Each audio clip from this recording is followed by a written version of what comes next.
Hi everyone, welcome back to the Property Finance Podcast, and today I want to talk about how to get development finance lenders and bridging lenders to fight over your deal. So as a broker, essentially what we always want is development lenders and bridging lenders fighting over the deal and trying to be as competitive as humanly possible, because the more lenders we have fighting over a deal, the easier our job is, because actually then when I'm going to lenders, I can say, well, actually there's 2 or 3 other lenders interested in this. If you want it, you're going to have to do X, Y, Z. And it really does set us up in a good way to be able to get you the cheapest possible finance and obviously reduce fees and increase the net day one loan as well. So when it comes to development finance especially, so bridging finance is a little bit different in the sense of kind of pretty much every bridging deal, no matter what its format, is going to have lenders fighting over it. So I'm going to focus mainly on development finance lenders for this one, because I think for many people who listen to this and many people who deal with myself, we mainly deal with development finance. So in terms of development finance, when you have a refurb, whether it be light or heavy refurb, whether it be a new build development, whether it be a commercial conversion, you're always wanting to make it as appealing as possible. Now, this isn't just about making it appealing for development finance lenders. This is about making it appealing for private investors, equity partners, JV partners, etc. as well. So I think the first thing that you need to do, no matter what, is put together everything, all of the numbers, everything in as much detail as possible. Because when it comes to sort of putting a deal across to development finance lenders, we have one opportunity to make a good impression.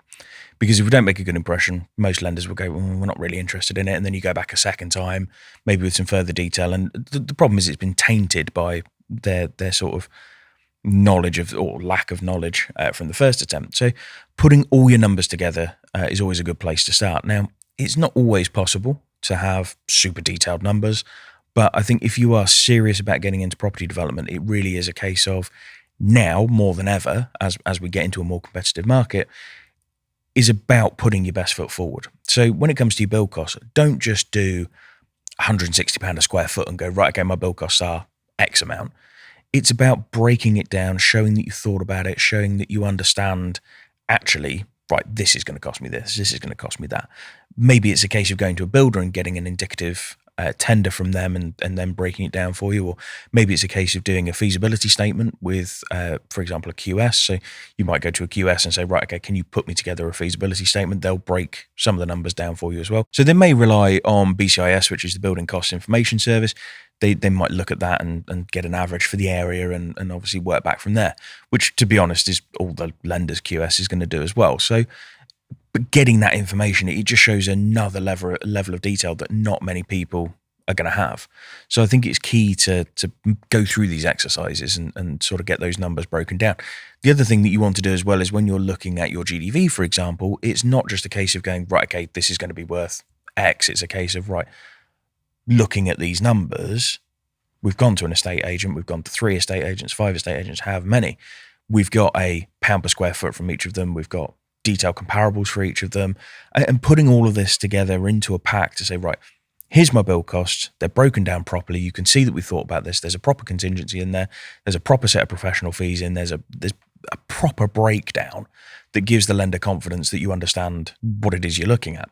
So, and then obviously having the bits about the GDV as well are key. So putting all of that together into a nice pack, essentially what you end up with is when it goes across to the lender, they're not coming back and asking 27 different questions because they've got everything that they need in front of them. And that's the key to getting them to fight over the deals, is giving them all of the information where they can go, right, we know this, we understand this, we get this, etc. We don't need to go back and ask a load of questions.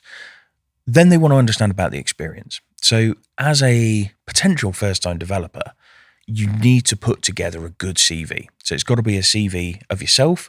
It's got to be a CV of your project manager. It's got to be a CV of your build team. They need to understand who's delivering this project, because many of us listening to this, we're not going to be on site ourselves, ripping the walls out. We're not going to be doing the work ourselves. We're going to have a builder.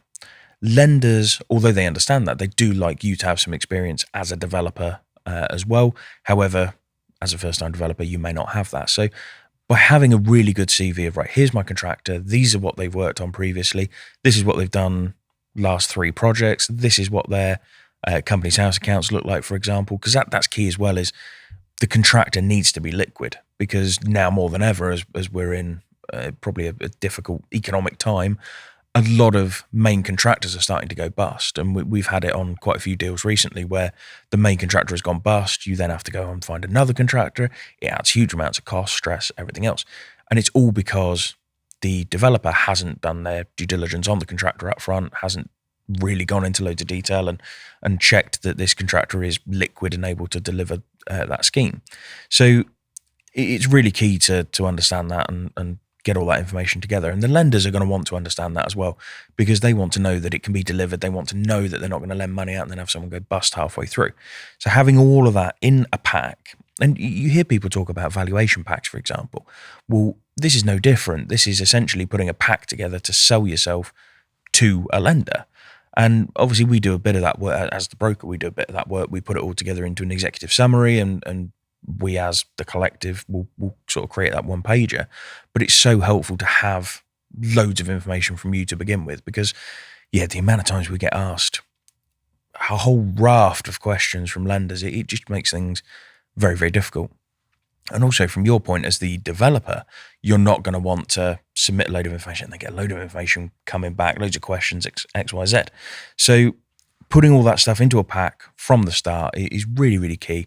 And you will get development finance lenders fighting over you. And that's where we can go back. We can then begin to negotiate. We can then increase net day one loans. We can then get better interest rates, reduce fees, X, Y, Z. So that pack is key. And I think if you can put all of that stuff together, pull the information. And I've done episodes previously, obviously, where we spoke to Jake Suthers, who was the QS.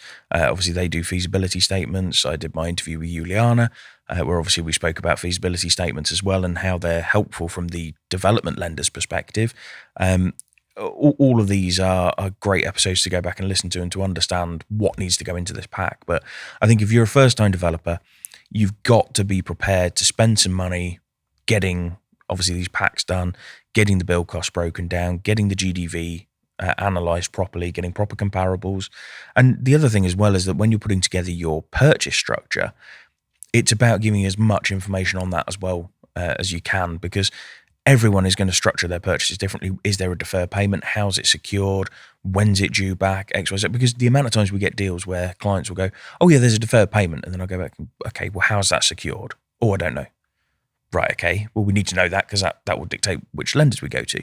Or you'll go back and you say, well, when is the deferred payment due? Is it due in 18 months? Is it due against the last sale on site? Oh, I'm not sure.